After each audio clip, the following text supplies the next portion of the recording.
देवरानी जेठानी ईर्ष्या। राधिका आज काम में लगी हुई थी और काम था कि खत्म हो ही नहीं रहा था। एक काम खत्म करती तभी दूसरा काम आ जाता। तभी उसकी सास ने आवाज़ लगाई, बहू थोड़ा मेरे पास आकर बैठ, मेरे घुटने में बहुत दर्द हो रहा है, जरा आकर मालिश कर दे। राधिका सारा काम छोड़कर अपनी सास की मालिश करने चली गई। तभी सामने उसकी जेठानी उसे देखकर हंस रही थी और आंखों ही आंखों में इशारा कर रही थी कि सास को तेल मत लगाओ और जाकर खुद का काम देखो। लेकिन राधिका ने अपनी जेठानी की बातों को नज़रअंदाज करते हुए अपनी सास के पैरों की मालिश की और उनके पैर में आराम होते ही सास बोली कि खुश रहो बेटा, जब से तुम आई हो मेरे पैरों के दर्द में बहुत आराम रहता है और तुम एक साथ इतना काम समेट लेती हो कि मन खुश हो जाता है देखकर। मुझे तुम पर बहुत भरोसा है। खुश रहो बेटा और जुग जुग जियो और जाकर थोड़ा आराम कर लो, सुबह से काम में लगी हुई हो। राधिका ने कहा कि माँ जी बस थोड़ा ही काम बचा है, ख़त्म करके फिर आराम करने चली जाऊंगी। राधिका पर जब उसकी सास सुमित्रा प्यार बरसा रही थी तब राधिका की जेठानी प्रीति ने ये सब देखकर मुंह सा बना लिया और जलन के कारण उसे गुस्सा भी आ रहा था और अंदर ही अंदर बड़बड़ा रही थी कि अब छोटी बहू पर कितना प्यार बरसाया जा रहा है। जब मैं आई थी तब कितना काम करवाती थी और आज दोनों बहुओं में कितना भेदभाव किया जा रहा है। प्रीति की बात सुमित्रा जी ने सुन ली थी, क्योंकि रात में खाने के टेबल पर उन्होंने ऐसी बात कही जिससे साफ लग रहा था कि उन्होंने प्रीति की बात सुन ली थी। आखिरकार हुआ ये था कि खाना खाते समय उनके दोनों बेटे, पति सब लोग साथ ही खाना खा रहे थे। तभी बड़ा बेटा अर्जुन बोलता है, मैं देख रहा हूँ माँ, तुम आजकल अपनी छोटी बहू को बहुत लाड प्यार कर रही हो, बड़ी बहू को तुम भूल ही गई हो। तुमको तो दोनों बहुओं को बराबर रखना चाहिए।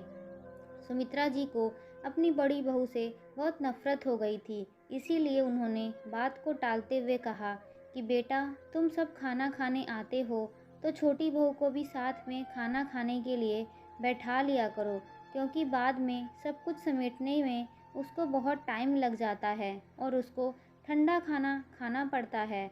सुमित्रा जी ने राधिका को आवाज़ दी कि बहू आ जाओ, तुम भी खाना खा लो, नहीं तो बाद में अकेली रह जाती हो।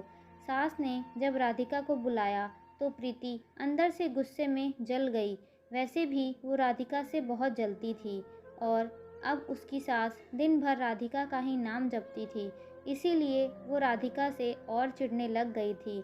आखिरकार प्रीति ने आज गुस्से में बोल ही दिया, जब मैं इस घर में बहू बनकर आई थी तब तो इस घर में बहुत कायदे कानून थे, तब क्या इतना काम नहीं करवाया जाता था। और आज देखो राधिका को कितनी छूट मिली हुई है, कितना फ्री होकर घूमती है। माँ जी आप बहुत भेदभाव कर रही हैं, मुझे कम प्यार करती हैं और अपनी छोटी बहू को ज़्यादा प्यार करती हैं। अपनी बड़ी बहू प्रीति के मुंह से ये सब सुनकर सुमित्रा जी को बहुत बुरा लगा। फिर उन्होंने अपनी दोनों बहुओं को सब कुछ समझाना ही सही समझा। सुमित्रा जी बोली कि मेरी ज़िंदगी हमेशा से इतनी सुंदर नहीं थी। सुमित्रा जी ने अपने बेटे और बहुओं को बैठाया और कहा कि बड़ी बहू को शिकायत है कि मैं छोटी बहू को ज़्यादा प्यार करती हूँ, कोई रोक टोक नहीं लगाती, पर ऐसा नहीं है। बड़ी बहू ज़्यादा समझदार है, वो सब कुछ समझती है, पर छोटी बहू को प्यार से सब समझाना पड़ेगा, सिखाना पड़ेगा, तभी तो इस घर को वो अपना पाएगी।